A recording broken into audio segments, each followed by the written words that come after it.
Alright, imagine it's 1985. You're rocking a pair of neon leg warmers. Back to the Future just hit theaters, and your Walkman is blasting Take on Me. Now, imagine a machine so powerful it can literally see inside your body without cutting you open. No, this isn't some Stark Industries prototype. It's the magnetic resonance imaging, and trust me, this thing was the sci-fi dream of doctors everywhere. Look, I'm a sucker for 80s tech.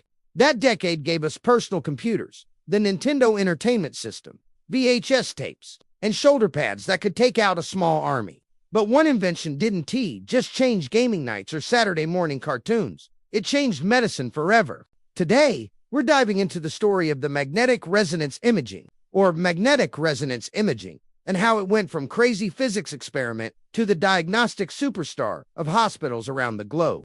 And yes, it involves giant magnets, radio waves, and the occasional fear of turning into Magneto. So buckle up, grab your crystal Pepsi, and let S go back to when doctors were basically getting X-ray vision, without the radiation supervillain origin story.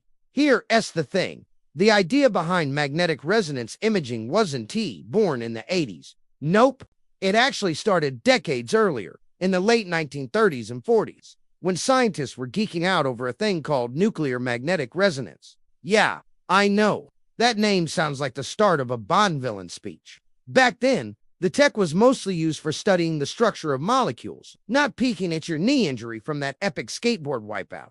Fast forward to the 1970s, a bunch of genius-level nerds, and I say that with love, start asking, wait, if we can see molecules, can we see human organs too? Spoiler, the answer was yes. By the early 80s, boom, the first commercial magnetic resonance imaging scanners hit the market, and they looked like something out of Tron.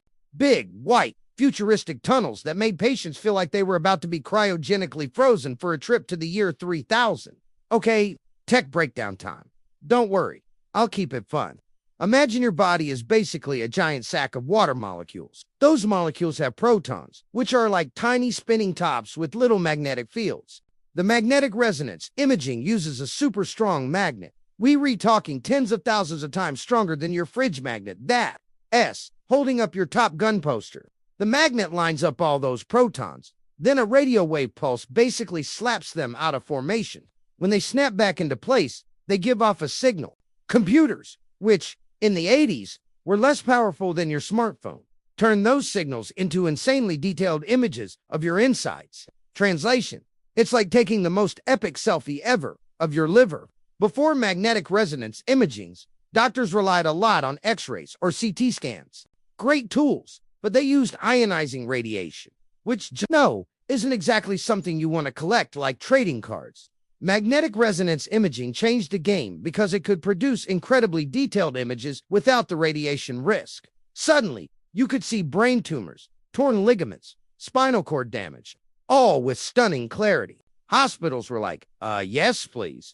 Give us all the magnets. It was like upgrading from an Atari 2600 to a Nintendo. Once you saw the graphics, you couldn't go back. Getting into magnetic resonance imaging in the 80s was an experience. First, the machine was LOUD, like arcade on steroids, loud.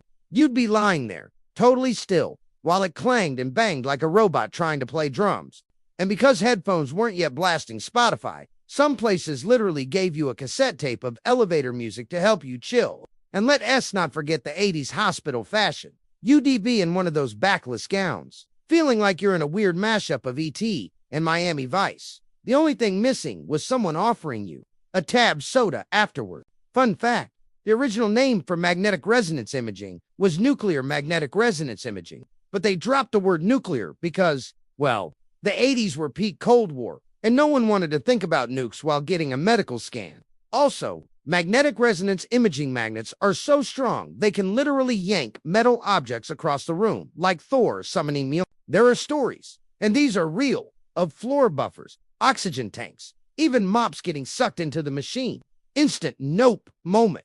Oh, and here's one for you trivia nerds. In 2003, 2 scientists got the Nobel Prize for their work on magnetic resonance imaging tech. Yep, turns out making the world's coolest human inside photo machine earns you more than just bragging rights. So here's the deal.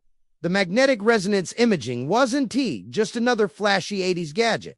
It was a leap forward in how we understood, diagnosed, and treated diseases.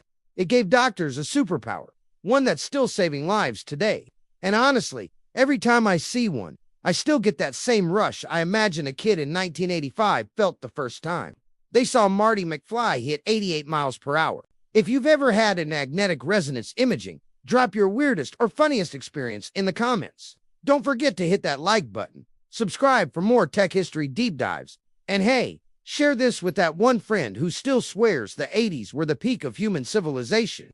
Because maybe they're right.